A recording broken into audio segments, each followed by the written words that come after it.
Jai Hind, dear student. Today I am here to discuss with you all exercise 14.3. As in the last video, I have told you about the rotational symmetry and order of rotational symmetry. In this exercise, we will try to learn about angle of rotation, that how to find it out the angle of rotation for an object which is having rotational symmetry. I can give you a simple example. As you know that for a rectangle, for any type of rectangle, how many line of symmetry rectangle is having? Line of symmetry rectangle could have two line of symmetry, one horizontal and one vertical. Now when you go for rotational symmetry, you will see that if you fixed a center, if you find the intersection point of diagonal for rectangle, that becomes the center for rectangle, center of rotation. So that's a fixed point at around which your rectangle will be rotated.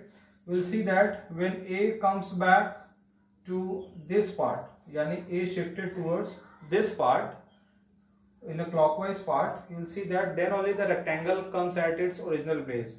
Now from here again, when A comes back to this part, again this will have comes back to its original position in a complete order of 360 degree. So a rectangle will have two order of rotational symmetry.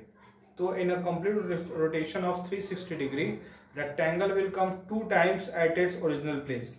So when you need to find it out angle of rotation, so as you know that complete rotation is of 360 degree, when you divide it by order of rotational symmetry, that will give you the angle of rotation for the rectangle. It means that when you need to find it out angle of rotation for an object which is having rotational symmetry, for that you should always have the order of rotational symmetry. So when you divide the angle, the complete turn by the order of rotational symmetry, that gives you angle of rotation that for that particular object. On that basis we are having question number 4. Before question number 4, we will go for question number 1 and 3. As question number 1, 3, 4, 5 and 7 will be classwork. Question number 2 and 6 will be your homework. When you go for question number 1, which says that name any two figure that have both line of symmetry and rotational symmetry. So you need to write two figure which has line of symmetry as well as rotational symmetry. As you have seen that one example I have already given, that was rectangle.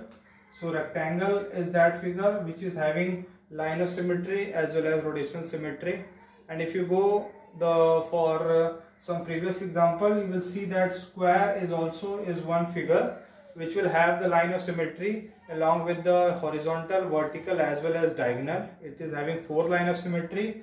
And same way when you go see for rotational symmetry, the square will come 4 times to its original place in a complete turn of 360 degree. So these are the two figures, although there could be more figures also, like equilateral triangle is one such figure which will have rotational symmetry as well as line of symmetry. Similarly isosceles triangle is also there. Similarly rhombus is also there. So there are many examples. So among them I have taken rectangle and square, the easier one, where you can say that these two figures will have rotational symmetry as well as line of symmetry.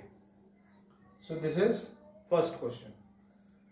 Third says that if a figure has 2 or more line of symmetry, should it have a rotational symmetry of order more than 1?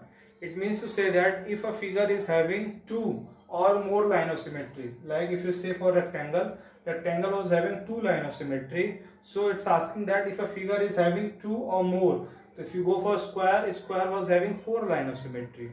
So it's a good example to understand the third one, that if a figure is having 2 or more line of symmetry, will it have order of rotational symmetry more than 1? Yes, why not? Because you have seen that in rectangle, when you go for rectangle was having 2 order of rotational symmetry, as it was having 2 line of symmetry, and square was having 4 line of symmetry, and it was having again more than one order of symmetry, that was coming as 4. So if a figure has 2 or more line of symmetry, it will always have order of rotational symmetry more than 1. So answer of 3, you will conclude it as yes. Clear? After 3, 4 comes, so we'll come to the 4th question at last. Let's do for 5th and 7th question first. 5th says that Name the quadrilateral which have both line and rotational symmetry of order more than 1. So there are many examples. I have told you where the order of rotational symmetry can be more than 1. So a simple example what could be? Yes, the simple example that could come to your mind is square, because square has having 4 line of symmetry and it was having 4 order of rotational symmetry also. Now let's go for 7th. Can we have a rotational symmetry of order more than 1 whose angle of rotation is 45 degree? So if an angle of rotation is 45 degree, can its order, now how to get the order of the same? If an angle is having 45 degree, to get the order, you see that if an object is having 45 degree of rotational symmetry, so when you divide 360 degree by 45, you will see that 8. It means the figure which is having 45 degree of angle of rotation, that particular figure will have 8 order of rotational symmetry. So when an angle is given, it's easy to find it out that how much order of rotational symmetry that particular figure will have. So if you know the angle, divide 360 degree by that angle, that will tell you that how much order of rotational symmetry that particular figure will have. So if a figure will have 45 degree of angle of rotation, that particular figure will have 8 order of rotational symmetry. So the answer of the same will be yes. Similarly, if the angle of rotation is 17 degree, then will the figure have how many? Will the figure, can we say that will the figure have order of rotational symmetry or not? When you see that 360 degree by 17, it's not completely divisible. Completely divisible. It means that we cannot decide that whether that particular figure will have how much order of rotational symmetry. But it cannot have more than 1 order, because as I have told you that every figure has at least 1 order of rotational symmetry. But the figure which will have angle of rotation of 17 degree, it won't have more than 1 order of rotational symmetry. So the answer of the same will be no. So if a figure whose angle of rotation is 17 degree will have only 1 order of rotational symmetry, and if a figure is having angle of rotation as 45 degree, will have 8 order of rotational symmetry. I hope this is clear. Now coming back to the 4th one.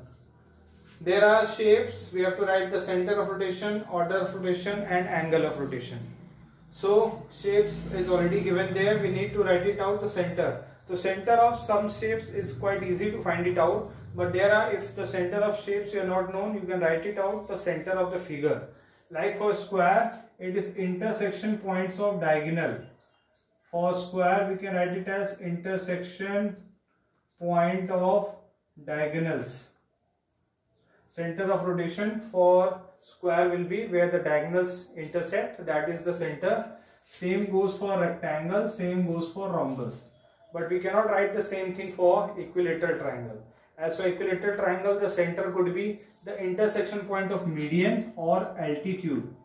So here for equilateral triangle, the center of rotation will be intersection point of medians, or you can write intersection point of altitude.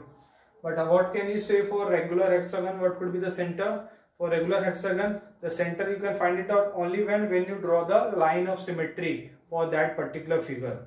So here for regular hexagon you may write it as center of figure.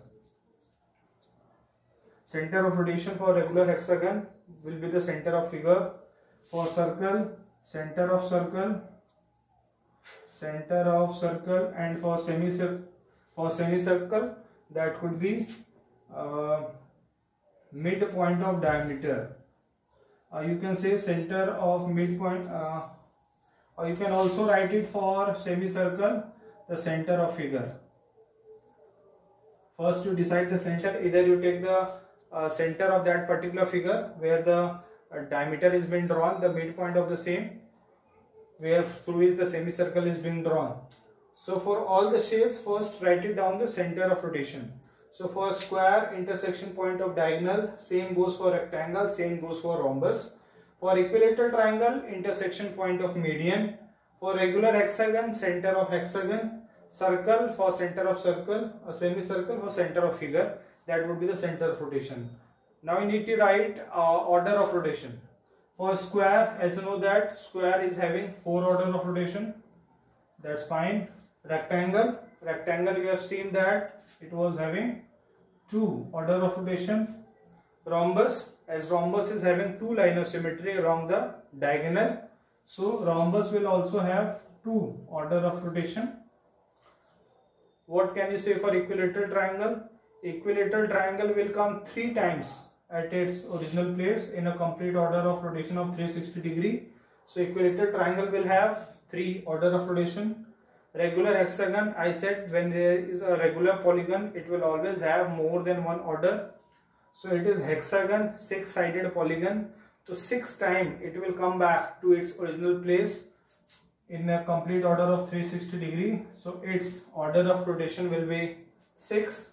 Circle will have infinite orders of circle of order of rotation. For circle will be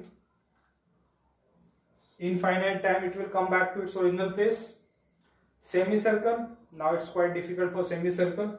As you remember, the semicircle is somewhat this shape. If you fixed this part of it, so when you rotate it for 180 degree, the semicircle will come towards down. Again you rotate it for 180 degree, then it will come back to its original place. So semicircle will have only 1 order. If there is 1 order, it means its angle of rotation will only be 360 degree. Square, as I told you that to find the angle of rotation, if you divide 360 degree by order of rotation, you will easily get the angle of rotation. So order of rotation for square is 4 and the complete turn is of 360 degree. So when you divide 360 by 4, angle of rotation will be of 90 degree. Clear? Same goes for rectangle. So rectangle order of rotation is 2. So when you divide 360 by 2, angle of rotation for the same becomes 180 degree. Same way for rhombus. Rhombus is also having 2. So here also the angle of rotation will be 180 degree. Now equilateral triangle is having order of 3 rotational symmetry. So when you find it for angle of rotation for equilateral triangle, when you divide 360 by 3, 120 degree is the order of rotation. 120 degree is the angle of rotation for equilateral triangle. So for equilateral triangle, the angle of rotation will be 120 degree. Now when you go for regular hexagon, so 360 when divided by 6, that will become 60 degree. So 60 degree is the angle of rotation for regular hexagon. And for circle, as you've seen that circle has infinite order of rotational symmetry. So circle could be for any angle. It means if you rotate a circle for any angle, it will always come back to its original place. So the angle of rotation for circle will be any angle. So in this way you have seen that for different figure, how do you find it out angle of rotation? So for finding the angle of rotation for any figure, you should always have the order of rotational symmetry, or if you know the angle of rotation for that particular figure, then you may easily find it out the order of rotational symmetry for that figure. That when you divide 360 degree by order, you will get the angle of rotation, or when you divide 360 degree by angle, angle of rotation, you will get the order of rotational symmetry. So for finding the angle of rotation, you should know the order, and for finding the order, you should know the angle of rotation. So this is all about third exercise. We'll try to learn the new chapter in the next class. Till then, stay safe, stay healthy. Thank you and Jai Hind.